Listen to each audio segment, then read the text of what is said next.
लोग भी हम लोग के साथ गए थे। थाना प्रभारी ने आश्वासन दिया कि गिरफ्तारी हो गई। कंप्लीट ये मॉब लिंचिंग का मामला है, इसमें कहीं कोई शक की गुंजाइश नहीं है। लेकिन अब इतना देर क्यों हो रहा है, विलम्ब क्यों हो रहा है, इस पर हम लोग को शक है। तो लगता है कि ये जो अल्पसंख्यक समुदाय है डॉट कॉलम के जैसा है, जब जरूरत पड़ा चुनाव में उसको टिपा और जिस दिन चुनाव खत्म वो ऑफ करके अंदर रख लिया। कहीं ना कहीं इसमें तो प्रशासन के लोगों के दिल में पाप है, तभी इस मामले को दबाया जा रहा है। इस पर सरकार कुछ नहीं कर रही है। अभी हम मौजूद हैं हसनपुरा नगर पंचायत के कुरैशी मोहल्ला में। आपको बता दें, नसीब कुरैशी जिनका हत्या मॉब लिंचिंग रसूलपुर प्रखंड के जोगिया मोहल्ले में एक मस्जिद के पास कुछ दबंग सरपंच और उसके साथियों ने नसीब कुरैशी का हत्या कर देते हैं। पीट कर हत्या कर दी जाती है। उसके बाद आपको इसके साथ बताते चले कि उस दिन शब बारात था, उसके अगले दिन होली था। पूरा दुनिया होली और शब बारात मना रहा था। उस दिन ये परिवार मातम मना रहा था। इसके साथ ये खबरें 2 दिन से हम इस पूरे मामले पर अपडेट है। हालांकि यहाँ की जो लोकल मीडिया है वो इस चीज़ को कवर तो कर रही है, लेकिन जो स्ट्रीम मीडिया है वो अभी तक इस खबर को उस तरीके से नहीं दिखा रही है जिस तरीके से ये मामला है। हालांकि आप देख सकते हैं कि यहाँ पे आज पूरे इस गांव के प्रबुद्ध लोग यहाँ पे मौजूद हैं, कई प्रतिनिधि भी हैं। उनसे हम बात करेंगे इस पूरे घटनाक्रम पे बात करेंगे।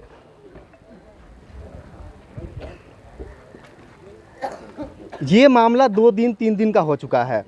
अभी तक जिस तरीके से ये घटना, इतनी बड़ी घटना हो चुकी है, जो लोग कहते हैं कि हम समाज के भागीदार हैं, आप लोग भी हालांकि समाज के भागीदार लोग माने जाते हैं, इतनी बड़ी घटना हो चुकी है, क्या कहना चाहिएगा इस पे? दुर्भाग्य की बात है कि ना प्रशासन के कोई बड़े पदाधिकारी आए, ना कोई बड़े नेता आए। महागठबंधन की सरकार है, ना वो लोग कोई आए। ये दुर्भाग्य की बात है कि नसीब कुरैशी के साथ इतना बड़ा घटना हो गया, लेकिन लगता है कहीं ना कहीं इस मामले को दबाने की कोशिश की जा रही है, जबकि हम लोग दबने नहीं देंगे। इस मामले के लिए, इनको इंसाफ दिलाने के लिए हम लोग संविधान में जो तरीका है, संविधान जो हमारे जो उसके अनुसार जो हमको अधिकार है वो हम लोग करेंगे। अच्छा, इस परिवार से हम 2 दिन से बात करते आ रहे हैं। परिवार का कहना है कि जो रसूलपुर थाना के प्रभारी हैं, थाना के जो लोग हैं, वो कह रहे हैं गाली गलौज देकर वहाँ से भगा दिया गया। इतना बड़ा मामला है, क्या लग रहा है प्रशासन की तरफ से इस मामले को दबाया जा रहा है? अब देखिए, उस समय हम लोग नहीं थे, लेकिन कल हम लोग थाने पर गए थे। थाना प्रभारी से हम लोगों ने बात किया। यहाँ के प्रमुख जी या जो लोग अभी वार्ड पार्षद हैं इस नगर पंचायत के, सारे लोग हम लोग गए थे। इस परिवार के लोग भी हम लोग के साथ गए थे। थाना प्रभारी ने आश्वासन दिया कि गिरफ्तारी हो गई। कंप्लीट ये मॉब लिंचिंग का मामला है, इसमें कहीं कोई शक की गुंजाइश नहीं है। लेकिन अब इतना देर क्यों हो रहा है, विलम्ब क्यों हो रहा है, इस पर हम लोग को शक है। तो उन नेताओं को क्या कहिएगा जो सिवान के नेतृत्व कर रहे हैं, अभी तक इस परिवार से मिलने तक नहीं आए हैं? अभी तक तो मेरे समझ से कोई नहीं आया है। हम लोगों ने राजद के जो हम लोग के नेता हैं हैना साहब, उनसे हम लोग बात किए थे, चूँकि बीमार हैं।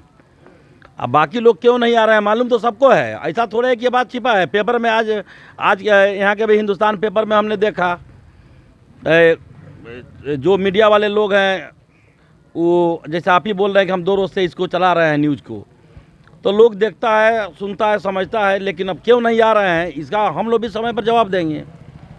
चलिए, स्ट्रीम मीडिया जो है बड़ी बड़ी बातें करती है, लेकिन इस चीज़ को अभी तक क्यों नहीं दिखा रही है, ये मेरा सवाल है। हालांकि होना भी चाहिए, क्योंकि मामला इतना बड़ा है, इतना गंभीर है, फिर भी स्ट्रीम मीडिया इस चीज़ को अभी तक नहीं दिखा रही। हालांकि पेपर में छापे जा रहे हैं, इस मामले को दिखाए जा रहे हैं, लेकिन स्ट्रीम मीडिया अभी तक इस परिजन से भी मिलने नहीं आई है। हालांकि इसके साथ साथ जो नेतृत्व करते हैं, समाज का नेतृत्व करते हैं और समाज के भागीदार बनते हैं, वो लोग भी इस परिवार से अभी तक मिलने नहीं आए। हालांकि कल हमने इस खबर को दिखाया था। हालांकि आज सुनने में आ रहा है कि पप्पू यादव इस परिजन से मिलने आ रहे हैं।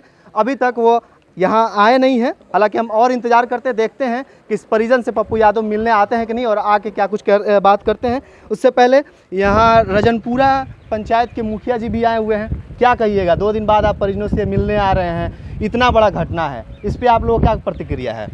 तो बहुत लेट हो चुकी है। ये नेता लोग हो चाहे प्रशासन हो, सबसे पहले इन लोग को आना चाहिए यहाँ। ये तो कंप्लीट काम किया गया है ये नसीब कुरैशी के साथ। ये पहली मरते हुआ है हम लोग के ज़िला में। ऐसा नहीं होना चाहिए, सबको एक साथ रहना है। किसी को ऐसा घटना नहीं घटाना चाहिए, इसलिए कि शुभरात भी था, होली भी था। सब लोग होली या शुभरात में उमंग था, मगर इनके घर पे मातम छाई हुई थी। बहुत अफसोस की बात है, नहीं होना चाहिए। अच्छा, इस मामले में 3 लोगों की अभी तक गिरफ्तारी हो चुकी है, अन्य लोग अभी फरार भी बताए जा रहे हैं। और आप लोगों का मांग क्या है सरकार से? खास करके मांग सरकार से यही है कि उनके 6 बच्ची हैं, उसको कौन देखेगा।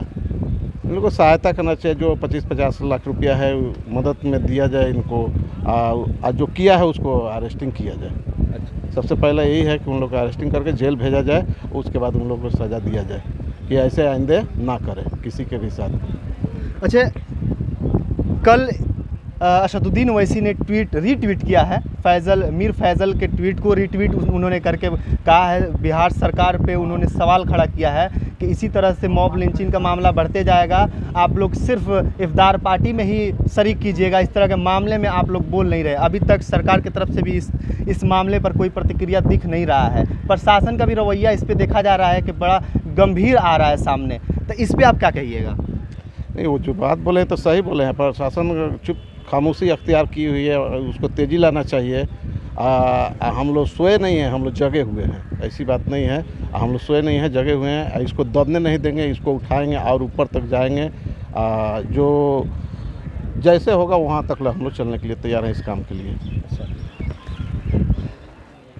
आप तो हालांकि उस दिन मौजूद थे जिस दिन पोस्टमार्टम के लिए उनका लाश छपरा ले जाया जा रहा था। थाना पे भी आप गए थे, आवेदन भी देने में शामिल थे।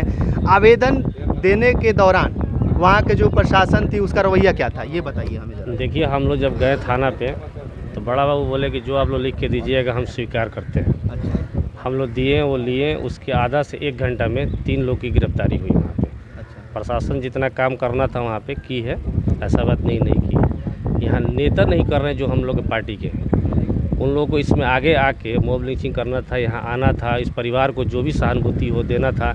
जो इनकी बच्चियाँ हैं उनको भी जो भी इनका मुआवजा होता है, जान तो नहीं दे पाएंगे, जो मुआवजा है वही उसी के लिए हम लोग मांग कर रहे हैं। और जितनी जल्दी हो सके ये लोग दे, नहीं तो और बड़ा हम लोग कदम उठाने वाले हैं। 6 बच्चियाँ हैं, एक छोटी बच्ची हैं, अभी तक उनका शादी नहीं हो पाया है और ये पूरा परिवार को वही चलाते थे, नसीब कुरैशी ही चलाते थे। अब वो नहीं रहे हैं इस दुनिया में। तो आप लोग सब कुछ जानते हैं, लेकिन अभी तक जो ज़िले के नेतृत्व करते हैं, समाज के नेतृत्व जो लोग करते हैं और जो बड़े बड़े वादे करते हैं, चुनाव के समय पहुंच जाते हैं द्वार पे, अभी वो लोग कहाँ सोए हुए हैं? देखिए, हमको तो लगता है कि ये जो अल्पसंख्यक समुदाय है डॉट कॉलम के जैसा है। जब जरूरत पड़ा चुनाव में उसको टिपा और जिस दिन चुनाव ख़त्म वो ऑफ करके अंदर रख लिया गया। लेकिन ये अब ऐसा नहीं होगा, जो साथ देगा उसी के हम लोग साथ रहेंगे। चलिए, आप भी उस दिन मामले में आपको भी पूरी जानकारी है, उस दिन आप भी मौजूद थे, आपसे भी हमारी मुलाकात हुई थी। थाने पे जाने के दौरान वहाँ पे जब आप लोगों की बात हुई तो प्रशासन की क्या रवैया थी? प्रशासन की यही रवैया थी कि प्रशासन जब हम लोगों को देखा तो वहाँ बैठाया और बोला कि जो भी आवेदन आप लोग को देना है आप दीजिए, क्योंकि ये बहुत बड़ी घटना है। मॉब लिंचिंग की जो भावना है बहुत बड़ी भावना है और किसी को हत्या करना मॉब लिंचिंग के भावना से ये गलत है और ये पूरे बिहार नहीं पूरे भारत में गूंज रहा है। और सत्ते में बैठे हुए जो सरकार ये चुप है। हमें ये समझ में नहीं आ रहा है कि गरीबों की आवाज़ कब उठाएंगे। जब नामांकन होती है, जब चुनाव का समय आता है तो उन्होंने एक बात बोलते हैं कि हम मसीहा हैं, गरीबों की आवाज़ उठाने वाले हैं, लेकिन जब इतनी बड़ी हत्या हो गई, हत्या कर दिया गया तो इसकी आवाज़ नहीं उठाई जा रही और चुप बैठी हुई सरकार। चलिए, नसीब का आवाज़ अब कौन उठाएगा, अब कौन इस परिवार के साथ खड़ा होगा? आप देख सकते हैं कि इस घटने को 2-3 दिन हो चुका है, अभी तक इस परिजन से जो समाज के भागीदार लोग हैं अभी तक वो मिलने तक नहीं आए और जो हमारे देश के स्ट्रीम मीडिया है वो अपना भी काम सही तरीके से देखा जाए तो नहीं कर पा रही है। हालांकि हम इस चीज़ को लेकर हमेशा से अपडेट रहेंगे। हमारे साथ बने रहिए। बहुत बहुत धन्यवाद।